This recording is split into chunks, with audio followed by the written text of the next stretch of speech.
راغلي دي دا کډې راوړې دي سړک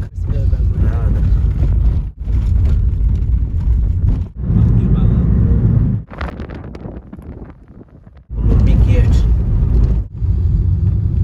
اوس د مازدیګر السلام علیکم هیله لرم چې ټول به جوړ او روغ یاست او د ژوند شپې او ورځې به په خیر در باندې تېرېږي یو بل نوي بلاګ ته ښه راغلاست سهار تقریبا 9 بجې دي 10 بالا شاوخوا نو روان یو د خیر سره چیرې کلات دی نو یو څه کار په کلات کې درلوده نو غوښتل مو چې تاسو ته یو بلاګ جوړ کړو نو هوا تقریبا داسې باراني ده نو ولاړ به سو کلات ته دا لاره به هم در باندې ووینو دا زموږ سفر به ستاسو سره شریک کړو نو تاسو بلاګ را سره تعقیب کړئ نو ملګري ما و بلال یو بلاله ښه څنګه د سفر بس موږ هم ښه په طبیعت روان یو تاسو صرف دا بلاګ را سره تعقیب کړئ ځو له خیره سره کلات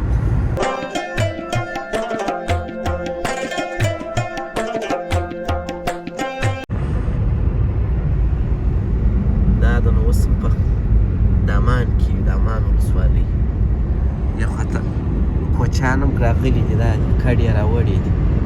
په ژمي موسم کې نو د کندهار په دامان کې کوچیان ډېر یا دا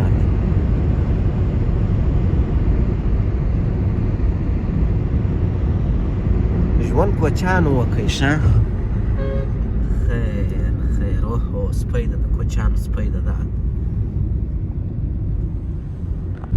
موږ هم تر دامان راواوښتو سړک کار جریان لري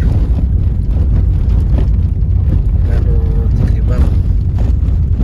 د کندهار څخه تر شهر صفا ولسوالۍ ډېر کار خلاص شوی داسې لږ یو ځای پاته ده هغه به هم دا ځای ځو دا لوګر پمپ ده و لوګر پمپ ساحه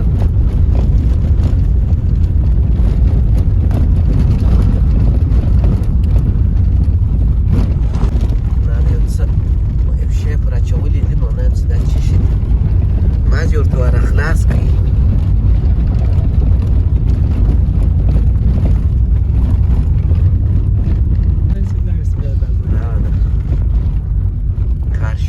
جریان لري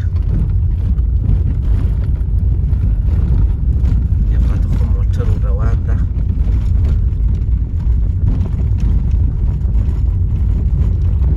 دغه د جړ سراچه خو هم راواوښته ده د کلات د لین سراچه ده دا د نوي سړک ته راواوښتو نوی جدید سړک ده ځکه یا دغه څونه تیز روان ده اکرینګ دغه بلدوزر وه ماله څونه تیز روان ده خو شپېته سپیډ یې په نیولی نوی سړک ده ماشاءالله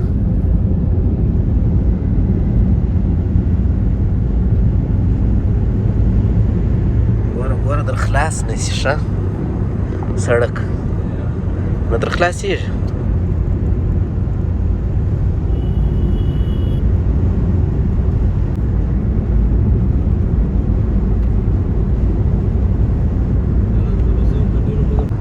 عینکې ورته په سترګو کړې دا سړک ده سړک هم برابر سو نوی سړک ده دا هم د اخوند صاحب ساحه ده اخوا کېدای شي تی د اخوند صاحب زیارت وویني سړک هم برابر ده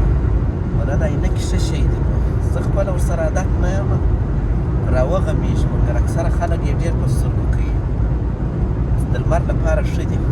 وینې چې اصلي عینکې دا د کار پر شروع ده پلچک یې جوړ کړی ده تقریبا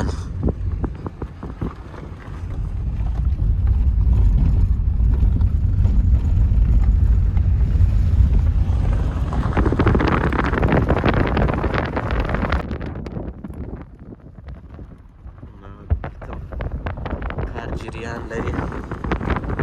د دې وروسته بیا به زه دغه بیا زه هم اخري نقطه یې د جوړېدو بد شو د خیره سره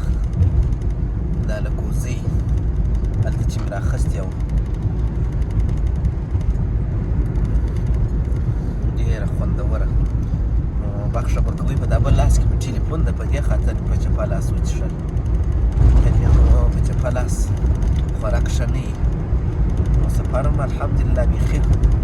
برابر د هغه نوي سړکان چې جوړ سوي وو هغه هم خلاص کړلو اوس بېرته زوړ سړک شو افغانستان نوی رنګ ټکسیانې وینې بل رنګ یې ورکړی دغه د زابل ولایت عمومي ګیټ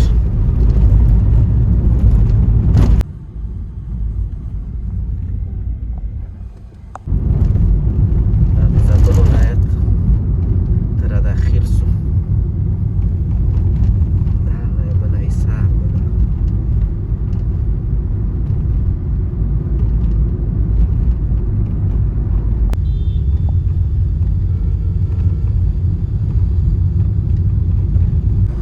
لمر په لوېدو سو د مازدیګر موږ هم بس